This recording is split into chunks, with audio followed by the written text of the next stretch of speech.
ConcreteJamesMedia.com. You gotta keep your shit on Do Not Disturb. How you do not disturb, nigga? When do you take your shit on Do Not Disturb? Do you put your shit on Do Not Disturb when you walk in the crib? You know what I'm saying? Like, how many people in your VIP? Because when I go Do Not Disturb, I'm damn near in another country. And it's really a bad habit because, shit, I miss a lot of phone calls. I miss a lot of important business meetings. But it's something about, even before I started podcasting, it's something about knowing I could detach from that phone when I wanted to. It's just something that's very relaxing to me. I like the ability to be like, you know what, I don't want to talk to nobody today. I'm good. D&D. Hey, these phones are something else. You know, you got the ability to reach the world, get information from the world. What do you do with it? Me, I like to leave a message. You see what I'm saying? Like, I leave messages and I like to drop jewels while I'm here because life is fleeting. So I love when I post a video and a stranger like, hey, that's real talk, OG. I appreciate you. You inspire me. I bought your book. Hey, your words. I was in that situation. You know what I mean? Dudes and told me, hey, OG, I was a felon.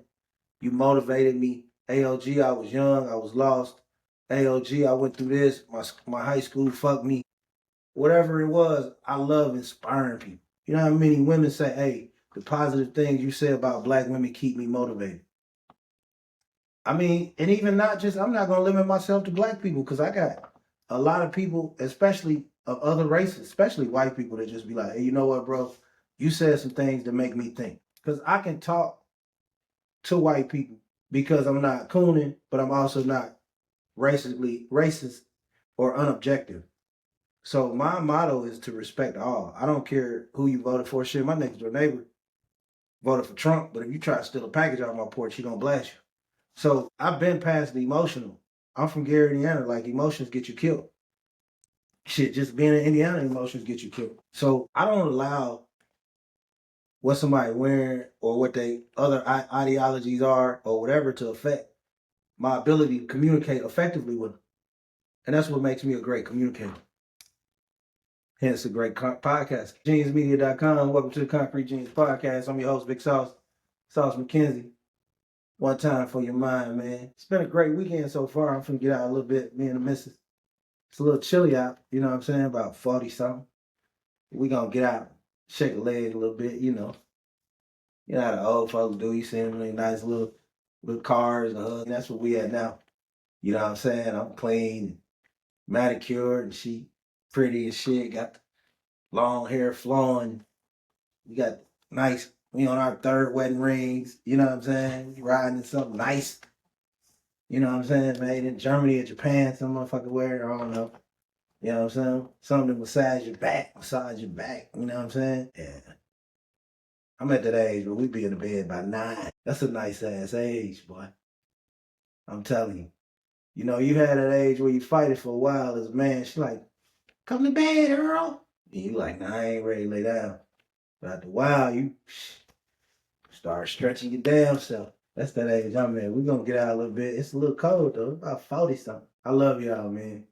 I love the ability to communicate effectively with the world. I don't take that for granted. Because when I leave, I'm leaving a legacy.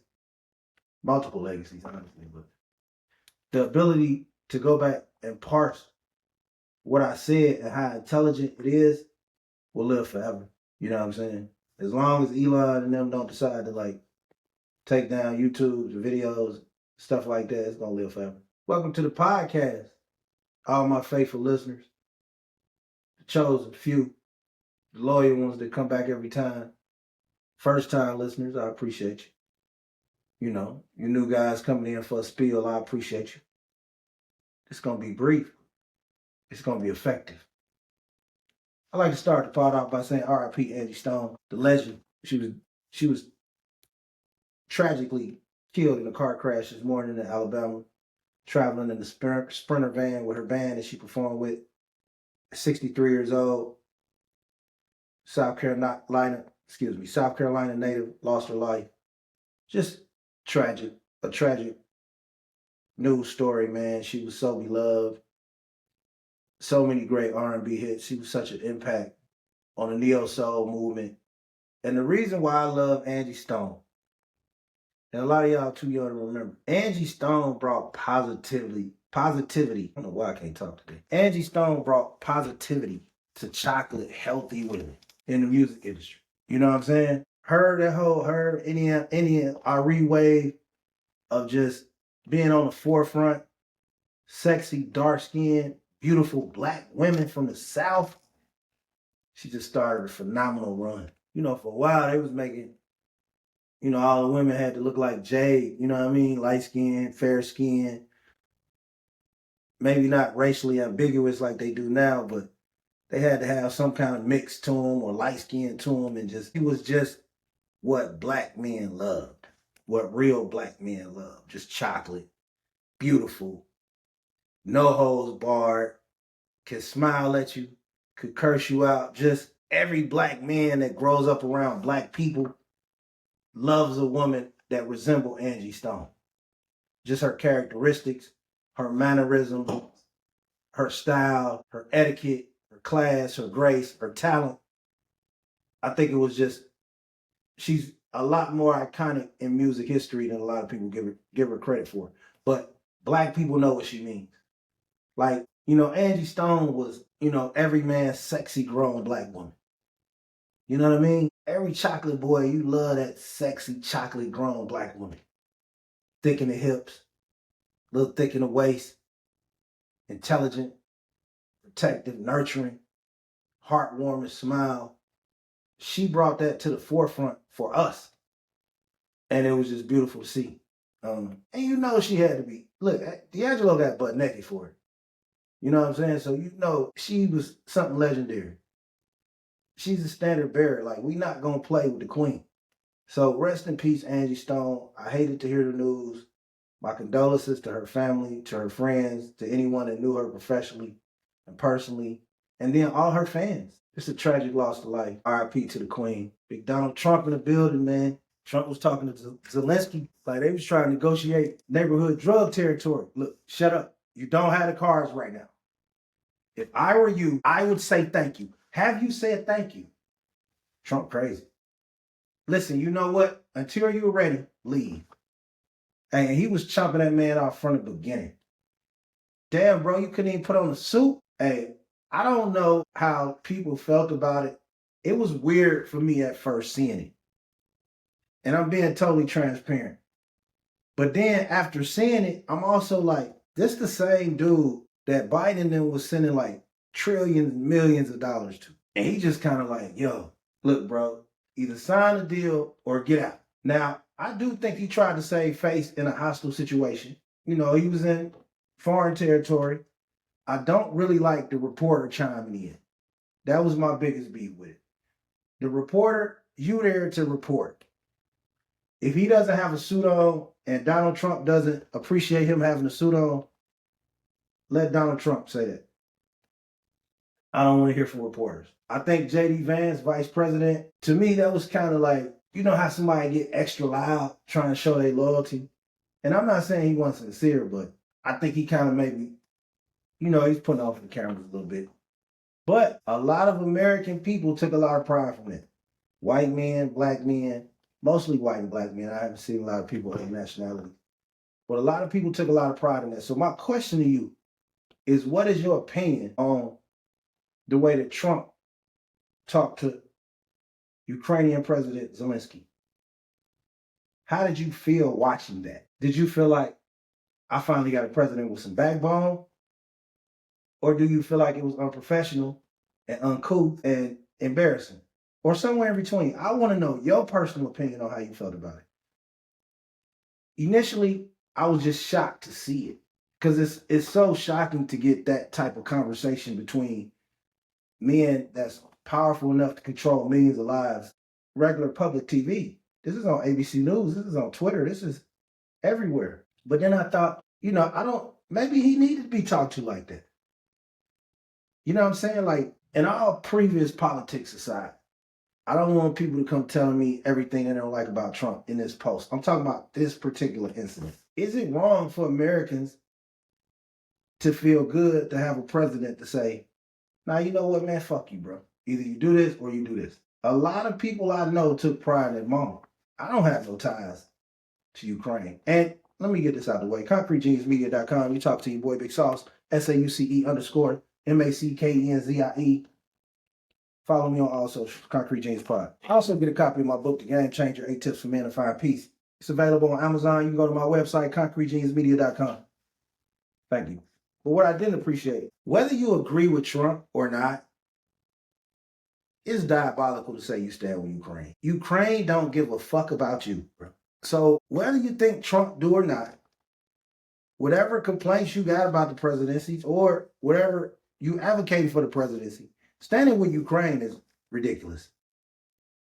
You're not even Ukrainian, man. You know what I'm saying? Like, that is white folks' business. Ukraine and Russia is not my business. Now, if it goes to World War III, it could become my business.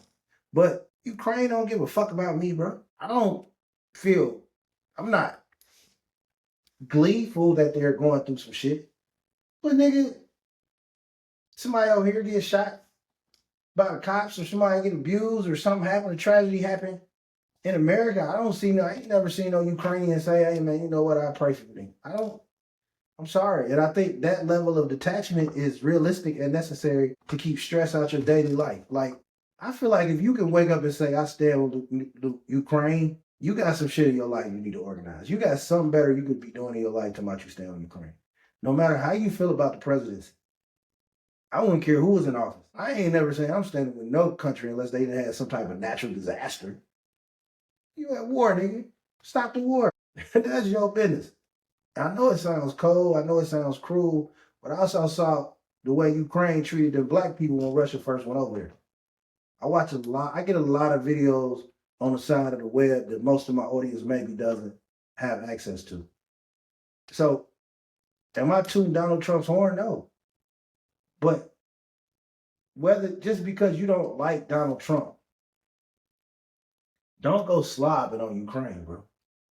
That's weird behavior. And at some point, things in this country gonna come to a head. So you're gonna have to really carry your stands out for a long time and see where you at. Me, my family has been in America for 400 years, 500 years, almost 1,000 years. Let my great grandma tell it. My great grandmother was one of the first black women in Tennessee to open her own business in the 1900s. She had a grocery store. She would loan out groceries and stuff to the community. I got copies of the book where she would do it. And it'd be like 10 cents for a loaf of bread, 5 cents for some eggs. And she would do co-signment to other black people in Tennessee. That's how far my legacy goes back as a black American. So one thing about black people, we understand. We different. We've been through hell. We're going to go through hell. There's potential that we can go through hell at any second. So we don't absolve ourselves with the dysfunction of white people. When a black person that grew up around black people, first of all, you so used to being in your own world, the opinion of a white person don't even matter. You go in the store, either they speak or you don't. If they don't speak, depending on how bad you want to be there, or if it's somebody you can work with, usually you just leave. Most black people be like, you know what, fuck it, you asshole, I'm leaving. Not giving no money to no racist. So we read the energy from the white person. Most black people can feel a racist instantly. It's a coldness in their eyes. You know what I mean? So we don't really get caught up in the hysterics of white people because it's too hard being black. It's too hard navigating the world as a black person to constantly worry about what white people think of me. Like, that would be exhausting. And it's also too hard navigating the world to assume that every white person is racist. I'm going to give you the opportunity to show me you a normal person. And you can be an asshole and not be racist. And you can be racist and not be an asshole. So that's a fine line too. Sometimes you got to watch. Like, I know some white people that's just assholes to everybody. Are they racist? I just think they assholes, miserable assholes. And I know some white people that smile in your face and behind the scenes are doing everything they can strategically to fuck over an entire race of people. So I think intellectually as black people, our greatest strength is to be emotionless in these times. Emotion gets us carried away. And I ask you as a black person, how different is your life from Clinton to Bush to Obama to Trump to Biden to Trump? Did you feel safer? Did you feel less racism? More racism? The fuck? You know, I see somebody with a rebel flag. What's up, man? How you doing? Hey, good morning. How you doing? See you and the wife out here. We just enjoying, man. Having a nice ride. How's the traffic? Oh, yeah, it's good, man. You take care. Because I'm going to carry myself with respect. And then it is my duty as a black man to make it home. So not only do I have to have a responsibility to protect myself, my wife, my children, so I can't move with emotion because my goal is to make it. And I just feel like if you got enough independent people in your family tree, in your history. I watched my mama make plastic slip covers for couches in the 70s and 80s and make a bankroll. You know what I mean? Carry 38 in a purse or sometimes in a holster if purse was little. I watched that. And I watched her go out, meet customers, mingle. And I never saw her be pigeonholed by somebody telling her how much she's going to make this week or not make. And even if we had tough times, we had real tough times. Lights was off, we had free cheese, we had some real ups and downs. But we didn't live in the slums. Our house was clean. And I don't care if it was tomato paste soup. I wasn't starving. But that level of independence that she gave me was more valuable than growing up with a fluent childhood. Because I saw her make something out of nothing. I saw my dad work every day at U.S. Production. And then I also saw him do things on the side to make money. And my mom and my dad didn't stay together. I would see my dad go hunt, catch rabbits, and sell the rabbits. So that independent spirit made me understand that I can be powerful in this world without having the pressure of saying, oh, that's racist, that's racist. Racism is going to exist. It's only going to be a chosen few black people to rise to the top. What you do to become one of them is up to you. My goal is don't ask nobody for nothing. Find a niche, find a way to take care of yourself, find a good woman to build with values, and then you got less to worry about. Now, is America gonna ever be the utopia that people make it out to be? No. But I tell you what, real spill, I'd rather be in America than Canada. You think I want to be in Saskatchewan? You think I want to be in Mexico, bro? You think I want to be in Colombia, Haiti? I'm good, man. I don't care what happens, good or bad. Bro, my granddaddy was in World War II. I'm not going nowhere. I'm not running. I don't care who the president is. I'm not going nowhere. ConcreteGeniusMedia.com. This is real game for your ass, man.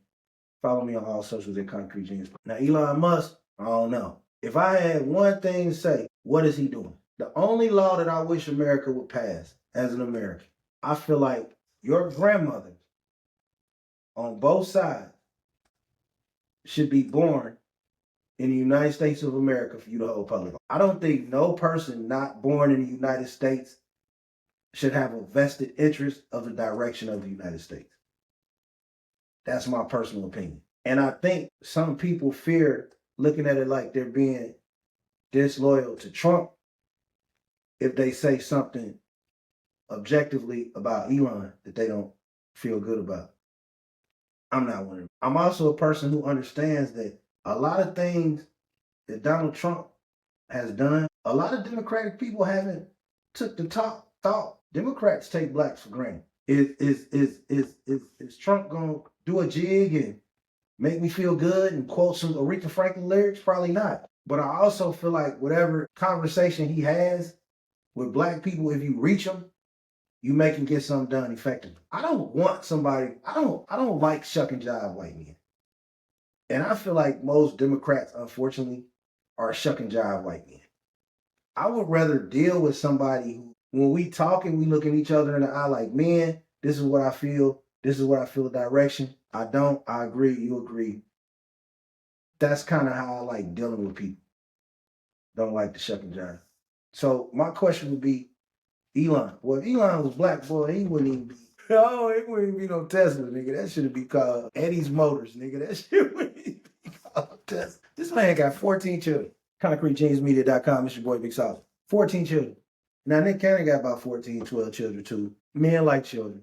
Egotistical men like children. People look at children as legacy. But just the fact that this man got so much control over the direction of the United States, that would be my only serious question. If I ever could have a one-on-one conversation with the president, I'd be like, what's the purpose of Elon? The only thing that would make people, because I'm an observer. I'm on X a lot. I'm on sites. I'm on Reddit. I'm everywhere. I'm reading. I constantly read all day, every day. I'm a nerd. Is the fact that a lot of Trump voters don't like Elon. And a lot of y'all getting fired because y'all thought it was going to only be blacks and Mexicans. So that's the hypocrisy of it. Like, diversity, equity, and inclusion, the number one benefactors of that are white women. So if you look on the news, you see all these DEI hires getting fired. That's a lot of white women. But they use black people initially to be the face of it. So they put 5 or 6 black people in high-ranking positions, and they got all you dumb hillbillies fired up about DEI, and then they just fired a bunch of white women. Even with the food stamp shit. Of course blacks are going to be hurt by food stamps. So will Mexicans. So will Arabs. You know who else will be hurt by food stamps or SNAP benefits being dismantled? Owsley County, Kentucky. Rural Tennessee. Rural Indiana. Rural Ohio. Any town where there's meth, there's some poor white trash on food stamps. So don't just think this ain't an attack on solely as black. They may use black people sometimes to be the face of the attack, to get dumb hillbillies or dumb, barely middle-class white people to kind of go with it. They got a touch of racism because their life ain't shit, and they kind of tired of seeing black people in new clothes and shit, looking all good on TV. But ideally, this is a war of tax brackets. People who can attend $20,000 plate events. This is a war on people who cannot survive without assistance from the government. So don't be fooled. You can make it about race. They want you to make it about race. Same thing Richard Pryor told you 50 years ago. They use race to enrage you and get you all hot and get you riled up. It's that same thing they did to the Klan. You know what, man, y'all, you toothless motherfuckers in these shacks, these niggas is gonna come take y'all shacks. Meanwhile, Childs and Rockefellers is building $1 trillion worth of wealth, but they done took all these dumb hillbillies and told them, hey, go join the Klan. So race is the Trojan horse for economic greed. And so it's so many people who put on a shield and ready to disrespect somebody else about their race, they're keeping you poor. Now, black people, we got to be on our shit because they done ran a good-ass job on them toothless hillbillies. You know what I'm saying? You know, you're going to experience some type of racism or assholism from anybody. If I walk in a restaurant, right, I got a nice car, I come in there, I'm looking good, and a black person see my car and they rude, which that can happen, that's an asshole. If I walk in a restaurant and I pull up in a nice car and a white person see my car and they rude, that's an asshole, and it may possibly be a racist because it's a black man with some nice shit. So you got to deal with all that. You got to line all that up. So my opinion on that is to not put yourself in a position where it can disappoint you. That's kind of why I don't date outside my race. Never dated outside my race, but that's a different story. ConcreteJeansMedia.com. I'm interested to see where this Elon stuff is going. I'm interested to see what direction things are going. It's got to be a conflict of interest somewhere. These contracts going to Tesla. We just got to see where this goes. Now, I don't think Elon must fuck with black people, but I don't have no evidence of that. But just being from South Africa, that's some different shit over there. And like I said, my biggest thing is that I feel like no person whose grandparents, all 4 of your grandparents, we can even go further into it, all 80 of your great-grandparents, should be able to trace their roots to the United States. If not, I don't want nobody. I don't want Vivek Ramaswamy to be the governor of Ohio. Nigga, you didn't even know where Ohio was when you was a child, nigga. And you a scammer. If you don't know, Vivek Ramaswamy created a drug, had his mother, who was I think she was a doctor or she was a scientist. She published medical journals, had her lie about the drug, boost the stock of the drug, take his money out the drug, knowing the drug was a failure. Elite Ponzi scheme.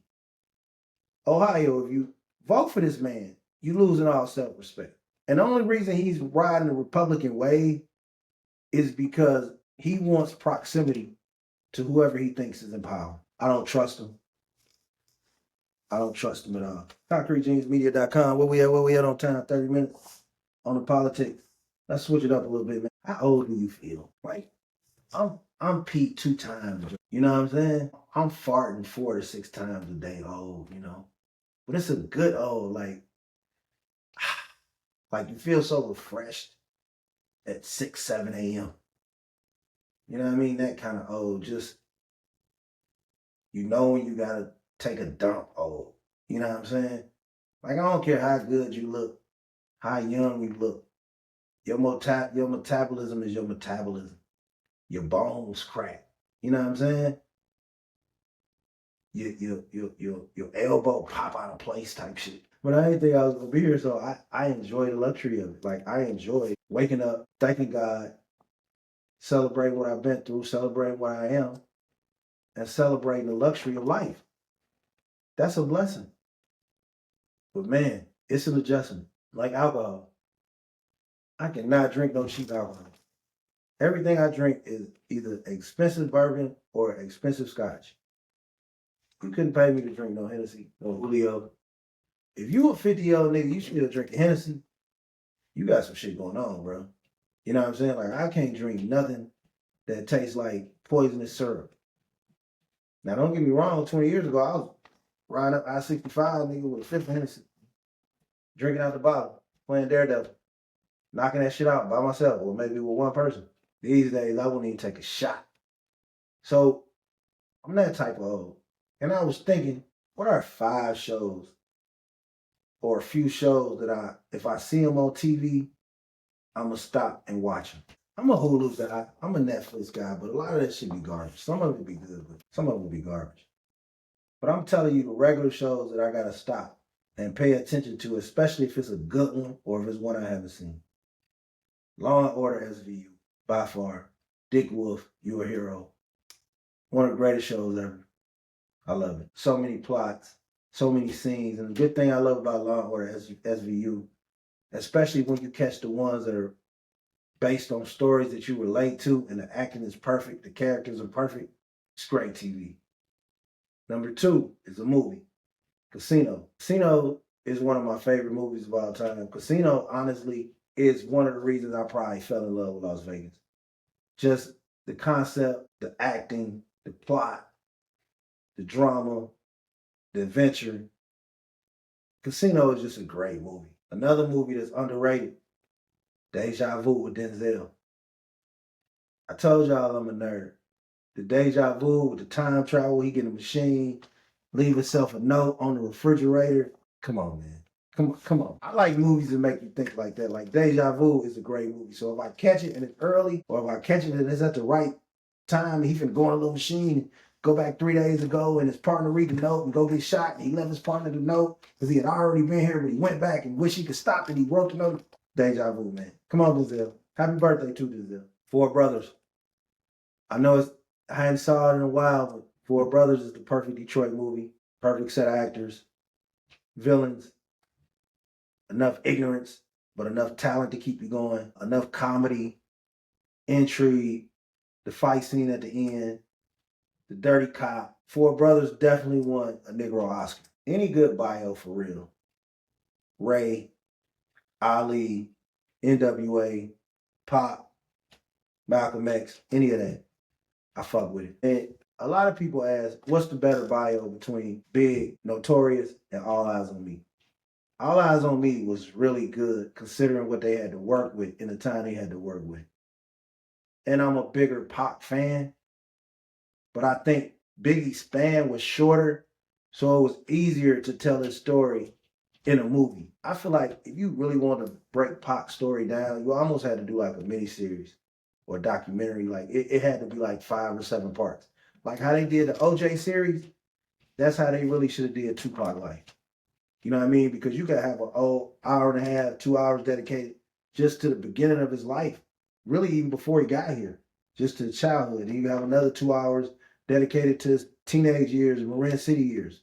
Then you can have 2 hours dedicated to I Get Around and Me Against the World in those years. Then you can have 2 hours dedicated to prison and then the end of prison. If I'm being honest, even though I'm a Pac fan, I think Notorious was slightly better only because it fit the time frame and the restraints which the producers was forced to work with.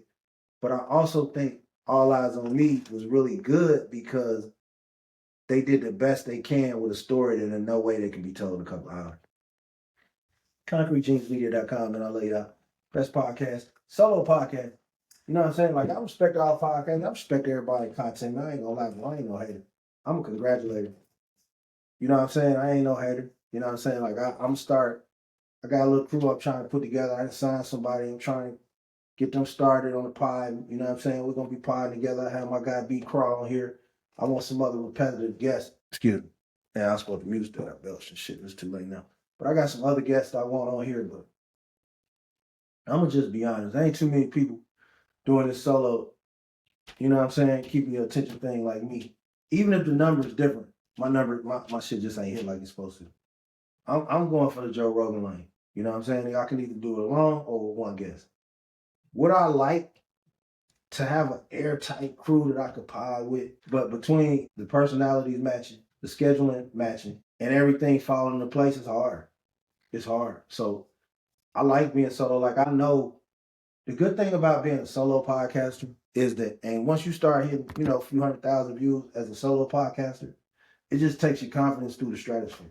Like, it's easier for me to join two dudes and a woman and say, all right, we're going to do something weekly and we're going to make it crack. And then make it crack than it is for somebody that's part of something that's got 4 or 5 people and is pretty moderately successful. And then they say, you know what, I'm going to go solo. A lot of people can't keep your attention by themselves because a lot of people can't speak off the dome. I don't even write scripts. I just know what I want to talk about, and then I talk about it. And if it hits, it really hits. And don't get me wrong. Face the R, you know what I'm saying? You can feel the shit coming through the screen. That don't hurt either, but I just feel like in my lane, ain't nobody doing it like me. It's a lot of people. I respect the niggas with faceless pages, and I respect all that. Like, do you? But like when it comes to this one-on-one thing, a vast array of topics and subjects, I'm so good I can't be pigeonholed. So like that's what like when the rise come, it's gonna be a big umbrella. You know what I mean? ConcreteJeansMedia.com, baby. It's your boy Big Sauce. I ain't gonna lie, bro, and I'm not gonna spend a lot of time with this, I promise. But some of you niggas wake up and just hate LeBron James on a daily basis. And if you've been hating him, cool. But a lot of you niggas hate LeBron for engagement. And I'm really seeing that shit on social sites, especially X. This niggas wake up every day, 4 times a day, and post some shit about what LeBron did or didn't do. And I say this, and some of these niggas be from Romania. They got faceless profile pics. You don't know they black. You don't know what they are. You don't know they white. Some of the shit got racist undertone. And I've always said this. I got family members and close circle of friends that are not LeBron fans. I don't care. That's their opinion. But what I do care about is the people that do it for clicks, the people that do it with racist undertones. See, the people I know that don't like LeBron, if it's basketball related, I know it's not no racism behind it. I seen a dude today, I'm not gonna mention his page. He said LeBron got a low IQ, bro. Come on, man. Like that's the dumbest shit I've ever heard. But it's so many people that hate. And I told y'all about these faceless profile pics. It's a lot of weirdos. I gotta know you black, bro, before I respond to you too many times. And a lot of profile pics of black people, the minute they tweet, you can tell they black. That's why I don't even question them. But I can also tell by the way you tweet that you're not black either, that you're trying too hard. So some of y'all just wake up for this engagement. Hey, bro, get your money. If that 77, 87 help you out, God bless. But you can't blame this man for being disgusted with the way he's talked about in the league when people disrespected his son, his family, his friend, his agency, his move. Okay, if he quit on Cleveland, did Charles Barkley quit on Philadelphia? Did Kevin Garnett quit on Minnesota? Did Ray Allen quit on Milwaukee? These are questions I need answers for. Did Kobe Bryant quit on the Lakers? Kobe Bryant was about to be a member of the Chicago Bulls. Kobe Bryant requested a trade. For all of y'all with selective memory, but the Bulls didn't want to give up Blue Isle Den. I know it sounds comical, but these are things that happen in real time. Did Kobe quit on the Lakers? These are questions that need answered. Did Carmelo quit on the Nuggets? Did Shaq quit on the Magic? I need to know this. So, what is the difference between Shaquille O'Neal going to the Los Angeles Lakers as a free agent than LeBron James going to the Miami Heat as a free agent? Oh, Miami already had Eddie Jones. Shut up. Shut up. You don't think that when Shaq went to the Lakers, and don't act like the Lakers was booed when he went there. Eddie Jones, Nick, them guys was not chopped cheese, bro. That was not chopped cheese. Now, Kobe became Kobe, and that took it to another level, to the three-peat level. But this Shaq quit on Orlando. This is the basic premise. Finish what you started. So all you goalpost movers, all you dudes with the Uzbekistan flags in your bio, all you Bron haters, emotionally charged, I just need an answer to that question. Did Shaq quit on Orlando Magic? What's the difference between Shaq going to the Orlando Magic than LeBron going to the Miami Heat? Did Michael Jordan quit on the Chicago Bulls? See, I'm gonna get you niggas. I'm gonna make you niggas get some Benadryl today. Did Michael Jordan quit on the Chicago Bulls? He retired, and it ain't like he retired to get his mind together and say I'm stepping away from the game. He retired to go play baseball. He didn't go to a temple and grow some dreads or go to a temple and get himself together. He didn't get off the radar. He didn't say, you know what, I didn't want to be bothered. I'm tired of this celebrity. I need a break. Something just happened tragically in my family. I'm going to step away. I respect it. He retired, and then he played for the Birmingham Barons, which is his right, his prerogative. I'm a Jordan fan. But what I'm saying is that quitting under the definition.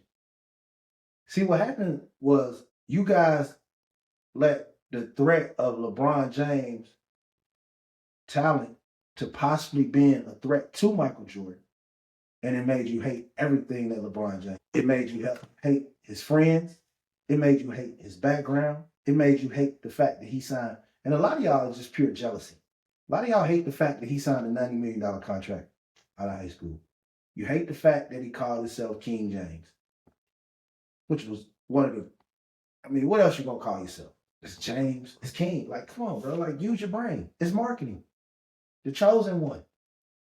That's Sports Illustrated. It's jealousy. It's jealousy. And then you got to remember, LeBron James is the first truly American-born hip-hop basketball phenom. And before you give me Allen, this is not to take away from Allen Iverson. Allen Iverson was the first Black cultural phenom. It's a difference. LeBron was the first face of the league, best player in the league, global phenom. Hip-hop, under hip-hop, his swag, his style, he was a hip-hop baby coming in, and he was the best player. He was 6'8", 240. Iverson was more relatable. Iverson was a cultural star. The braid, the arm sleeve, the swag. You know what I mean? His story, his endurance. I love Allen Iverson. But as far as coming in the game, being that great, not being buttoned up, you took all the swag without the rough around the edges that Iverson had, and now you put that on LeBron. He didn't come in suit and tie trying to not be somebody he's not. He didn't start trying to talk like a news reporter on Channel 7. He was articulate, he was honest, he was respectful, but he was unapologetically Black. You know what I mean? And I think at the time that offended a lot of Black people. A lot of Black people, they want their Blacks non-threatening. And a lot of people hate LeBron because he's a threat. The man has never been in trouble, never had a scandal, never been an alcoholic, no drug usage. I don't even know if he's been suspended. married to a black woman, no scandals, and a beautiful family. All his kids are by the same woman.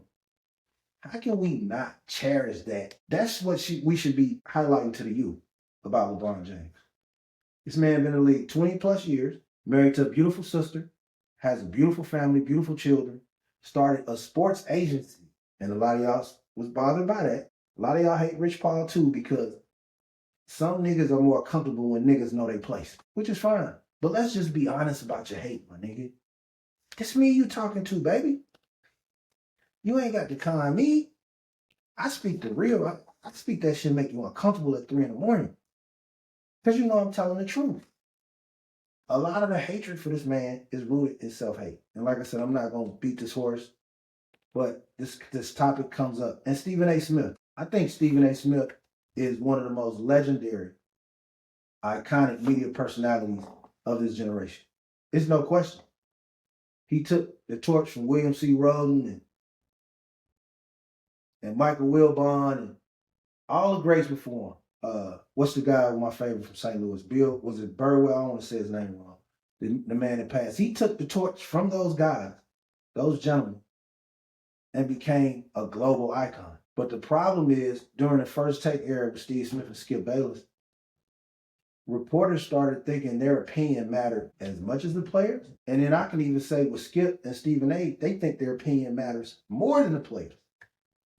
And that's where the problem comes in. I have nothing disrespectful to say about Stephen A. Smith, especially personally because he's a trailblazer. He's opened up doors and kicked down doors for thousands of black men. He brought opinionated journalism to America. He took the torch from Stuart Scott and made it and just took it global, worldwide. So I have nothing but the utmost respect for that man. But I disagree with him because I feel like for him to get to where he became, he forgot that it was off the backs of the players. So your words can't be going toe-to-toe with the players. I don't think it's not one NBA player that has a problem with criticism. I think they have a problem with unfair criticism, unjust criticism. Why was LeBron going to Miami such a huge deal when he was a free agent? Was it because he was the greatest player and y'all, the first thing you needed to do to separate him from Michael Jordan? Said, Michael Jordan never ran. It's a new day, bro. It's 2008, 2010. And I'm going to tell you something too. And this is my theory about LeBron going to Miami and out. If the Celtics wouldn't have did what they did, I don't even know if LeBron ever leaves Cleveland. When LeBron beat the Pistons, one of the greatest playoff games ever, playoff series ever.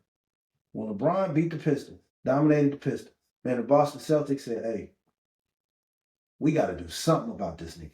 Paul Pierce was not beating LeBron without KG and Ray Allen. We got to do something about this nigga. So if you want to talk super teams, the Celtics really reinvigorated the super team. Okay, so y'all three gonna get together. When I'm a free agent, I'm gonna do what I gotta do. He didn't say Cleveland trade me. You got me out here with Boobie, and no disrespect to Boobie, but it's Boobie Gibson. Just Drinis Ilgauskas, Anderson Varejao. Like, what are we doing here? He said, you know what? My time in Cleveland's done. I'll be taking my talents to Miami. Now, the way he announced it was probably drawn out. I didn't agree with the way he handled the decision, but I agree with the decision. If LeBron wasn't so dominant in Cleveland, they beat Detroit in that series and walk him down, put him to sleep. It's a reason Boston traded for Ray Allen and Paul Pierce. And the reason was that they couldn't beat LeBron by themselves. Boston was not beating LeBron with Paul Pierce as their only best player, as their only all-star. It was not happening. But people expected LeBron James to win multiple NBA championships, being the only all-star. Where's that logic? Talk to me. Let me know what you're thinking. This matters. See, before you have hate in your heart, think about the scenarios that led up to the reason why you hate the man. And it's his right as a free agent to go to Miami. The same way it was Shaquille O'Neal's right as a free agent to go to the Lakers. When Shaquille O'Neal left the Orlando Magic high and dry in 1996, not one person called him a quitter. Not one person said, you know what, this is what's wrong with basketball. Shaq, finish what you started. What was the rhetoric? I didn't hear one person tell Kevin Garnett, you know what, KG? Check this out, Lord. You started in Minnesota, finish in Minnesota. I didn't hear one person say, Ray, you know what, Ray Allen made? You started here, now you. I didn't hear that. I only heard it when LeBron decided to exercise his free agent option. And I'm gonna be truthful with you. Barkley said, get me the hell out of Philadelphia. But they won't tell you that. Get me the hell out of Philadelphia. He went to Phoenix. And all y'all calling NBA players sensitive. I know not a lot of y'all don't have real basketball history. You ain't got uncles named Clarence and Leroy, JoJo, shit like that. And you need to have uncle with Newport behind you. He really tell you the game. Y'all calling these players sensitive. Michael Jordan stopped talking to Sports Illustrated because of a Sports Illustrated cover saying "bag it, Michael" over baseball. They said he's an embarrassment to baseball. He never gave another quote or interview to Sports Illustrated. Charles Barkley spit at a fan talking shit, and the spit hit a little girl. Charles Barkley threw a motherfucker out a window. And still went to Team USA. So before y'all call these new players sensitive, let's make sure we examine our old players who are just as sensitive. It's not a great player in the world that ain't sensitive. So all this LeBron too sensitive, Ant-Man too sensitive, Tatum, save that shit, bro. Grow old gracefully. See, a lot of you old niggas ain't happy. I'm a happy old nigga, bro. I love being an OG. Whatever mistakes I made, whatever I endured in life, whatever hills and valleys I peaked on, the choices were mine and all mine. Some great, some not so great. But I love those younger than me, man. I love to come up. I love the grind. I love just being involved and mentoring the people. And I don't preach to young dudes like I don't have flaws. That's why I'm so popular with my biggest demographic is 25 through 34. You know what? Most dudes 25 through 34 are going through mistakes, getting berated by their dad, getting berated by somebody else. You should have did this, you should have did that. That's why they listen to me. Because I'm a happy old nigga. Don't be a bitter old nigga. Don't start bashing young dudes for making the same mistakes that you made. Give them grace. Now, if they do something retarded, you tell them. But don't just be the bitter old, you young niggas don't know nothing and back in my day. And something ain't happy, bro. You're on your third marriage, you're divorced, you ain't happy. Your wife, the boxing style, where some is frustrating you to the point where you're not happy. 401k is hurting. Something happened. You don't feel attractive. You look in the mirror, your body. You know, you get older, you get kind of built, nigga. It's kind of hard to keep these pecs up, nigga. You know how many push-ups I got to do to look decent in a shirt? Well, you start looking like Rodney Dangerfield quick, nigga, when Father Time started catching up with your ass. A lot of you niggas bitter. A lot of you niggas corny and bitter. Don't be that bitter. And that bitterness reflects itself in the coverage of the NBA. And a lot of you niggas is bringing down the product by putting so much negative energy in the air, bro. Negative energy is a choice, but it's also a reflection of how you feel inside. ConcreteGeniusMedia.com, man. Talk to your therapist. It's your boy, Big Sauce Mackenzie. Follow me on all socials, man. Concrete Genius Concrete Genius Pod. YouTube, Instagram, TikTok. Hit the follow button. ConcreteGeniusMedia.com for the website. Get a copy of my book, The Game Changer. You have been on an amazing ride with the best of the best, and I love you.